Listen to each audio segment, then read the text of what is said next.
से पिछली बार इन्होंने जो ड्रामा शाहीन बाग में किया था, वैसे वो ड्रामा इस बार नहीं होने देगी केंद्र सरकार। दिल्ली पुलिस हो चाहे उत्तर प्रदेश पुलिस है, लठ जरूर बजेंगे। और हालत में तीसरी बार हमारे प्रधानमंत्री जी तीसरी बार प्रधानमंत्री का शपथ लेंगे तो सब संविधान से देश चलेगा।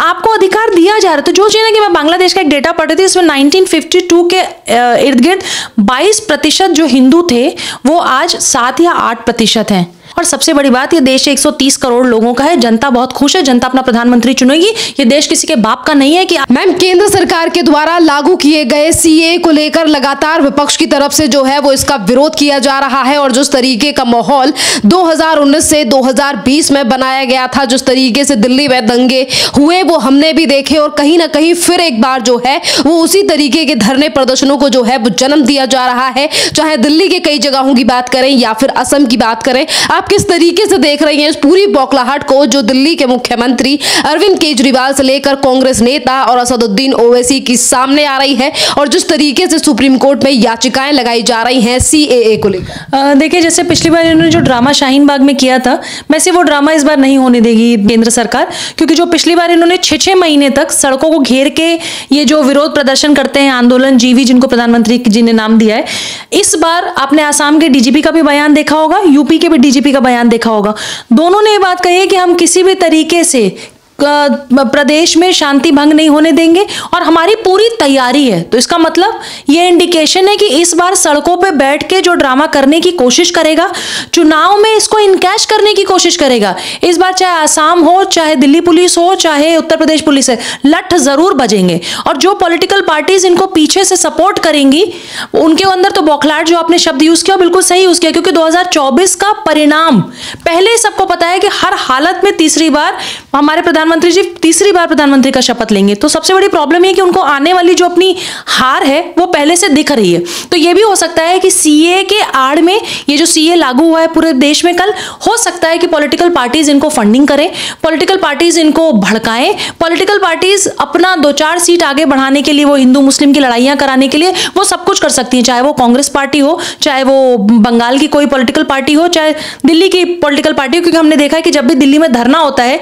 तो बिजली, पानी, टेंट, तंबू, खाना किस तरीके से वहां पहुंचता है और किस तरीके से बहुत सारी गवर्नमेंट और उनकी मदद भी करती हैं।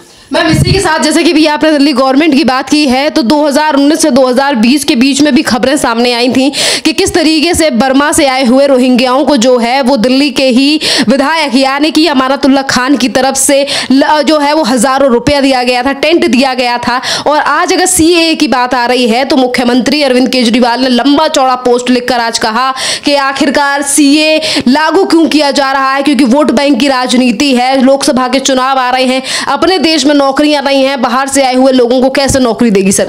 सबसे पहले जिस वीडियो का जिक्र किया मैसी, तो मुझे आपका ही चेहरा याद आ गया। एक इंटरव्यू देखा था मैंने जिसमें रोहिंग्यास को जो पानी दिया जाता था, जो मतलब दिल्ली की आम जनता जो है वो कभी पानी के लिए परेशान हो सकती है, बिजली के लिए परेशान हो सकती है। उनके आई कार्ड जो हैं या उनके जो चाहे पैन कार्ड हो, चाहे उनके आधार कार्ड है, उसमें उसको बनने में देरी हो सकती है।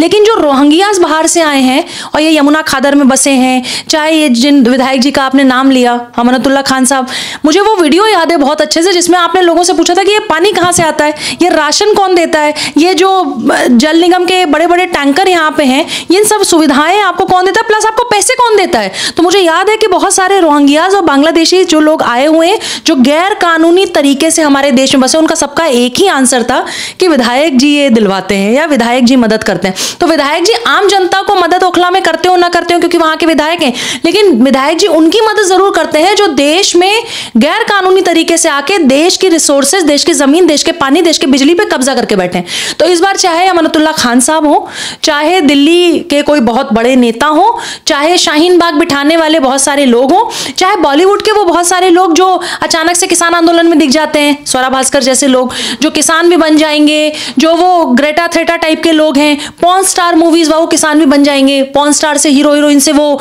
सीए में बोलने लगेंगे, जो एनआरसी आई ही नहीं उस एनआरसी पे भी चर्चा करने लगेंगे। तो इस बार किसी की दाल गलनी नहीं। और एक चीज और, कुछ दिनों पहले आपने एक इंटरव्यू देखा होगा गृह मंत्री साहब का, जिन्होंने साफ साफ कहा है कि इस चुनाव से पहले सीएए लागू होगा, और यह भी कहा कि यह कानून जो है किसी की, सीए की बात करते हैं तो यहां किसी का अधिकार छीना नहीं जा रहा है। आपको अधिकार दिया जा रहा है। तो जो सीए में बार बार हिंदू मुस्लिम कर रहे हैं, भाई वो 5 लोग, वो 6 लोग, वो धर्म जाति के लोग जिनको लाया जा रहा है बांग्लादेश या पाकिस्तान या जो अफगानिस्तान हमारी नेबरिंग कंट्रीज हैं, उनमें कहीं पे भी मुसलमान का जिक्र नहीं है। उन जातियों का, उन धर्मों का उल्लेख है जिनको उन धर्म के होने के कारण, चाहे वो क्रिश्चियन हो, चाहे वो पाकिस्तान से कोई आया हुआ सिख हो, चाहे बौद्ध हो, कोई ऐसे लोग जिनको धर्म के नाम पे उनके देशों में प्रताड़ना दी जाती है। आप ये सोचिए ना कि मैं बांग्लादेश का एक डेटा पढ़ रही थी, इसमें 1952 के इर्द गिर्द 22% जो हिंदू थे वो आज 7 या 8% हैं। अफगानिस्तान में आपने देखा किस तरीके से सिख वहां से लौटे। बावजूद इसके सीए के खिलाफ जो है वो कुछ मुस्लिम जो लीग्स हैं, जो मुस्लिम यानी कि संगठन है, उन लोगों की तरफ से सुप्रीम कोर्ट में याचिका लगाई गई है कि सीए जो है वो पूरे देश में इंप्लीमेंट नहीं होना चाहिए, पर बावजूद इसके केंद्र सरकार के द्वारा कर। देखिए, बड़ी लेमैन भाषा में बोलूं तो संविधान से देश चलेगा। बार बार जो छाती पीट पीट के कहते हैं संविधान से देश चलेगा, संविधान आने वाला है अभी बेटा। सीए के बाद यही मोटा भाई वो बहुत बड़ा एक कानून यूसीसी लेके आने वाले हैं। तो सब देखिए कि जो ये छाती पीटते हैं ना कॉन्स्टिट्यूशन के नाम पे, ये कॉन्स्टिट्यूशन किनारे हो जाएगी। फिर पता है क्या करेंगे? फिर ये कहेंगे नहीं जी, हमारा देश जो है वो, हमारा धर्म जो है वो हमारे शरिया कानून के हिसाब से चलेगा, हम अपना कानून लाएंगे। तो एक तरफ आप कॉन्स्टिट्यूशन की आड़ में ड्रामे करते हैं, और जब एक नेशन और एक लॉ की बात होती है, एक देश एक कानून की बात होती है, तो आप कॉन्स्टिट्यूशन भी नहीं मानेंगे।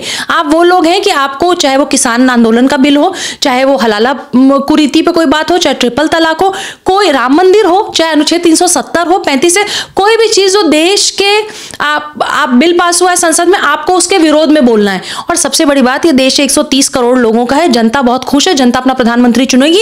ये देश किसी के बाप का नहीं है कि आप कोई विरोध करना हो तो आप सड़कों पर बैठ जाएंगे। चाहे वो जामिया इस्लामिया हो, चाहे वो कोई कॉलेज हो, चाहे जेएनयू में कोई ड्रामा हो, चाहे उत्तर प्रदेश के किसी जगह ये ड्रामे करेंगे। इनको इस बार पिटाई से ही, मुझे लगता है कि इस बार पिटाई की भी नौबत शायद ना आए, लेकिन सरकार तैयार है कि जो भी इस तरीका का व्यक्ति अगर देश में कानून खराब करने की कोशिश करेगा तो लठ बजेंगे, ये बात तय है। असदुद्दीन ओवैसी ने कहा राजनीति लोकसभा चुनाव के चलते हो रही है। वहीं ममता बनर्जी ने कहा कि हम तो पश्चिम बंगाल में इसे लागू ही नहीं होने देंगे। अरविंद केजरीवाल कह रहे हैं जनता जवाब देगी इस पूरे मामले को लेकर। देखिए, ऐसा है कि ये देश की संसद, केंद्र सरकार द्वारा देश की संसद में कानून पास हुआ है, तो चाहे बंगाल हो, चाहे बिहार हो, चाहे दिल्ली हो, इनको भी करना पड़ेगा और किसी भी तरीके से इसको रोका नहीं जा सकता। चाहे वो जम्मू एंड कश्मीर हो, चाहे वो कन्याकुमारी, हर जगह लागू होगा। ये किसी प्रदेश में बैठ के उठने से कि नहीं जी हम तो ऐसे आपको याद होगा 370 में भी बोलते थे मोदी जी 10 बार प्रधानमंत्री बन जाए तब भी अनुच्छेद 370 नहीं हट सकता, 35 से नहीं हट सकता, राम मंदिर नहीं बन सकता, ये ट्रिपल तलाक नहीं आ सकता, गोलियां चल जाएंगी, ये हो जाएगा। क्या हुआ?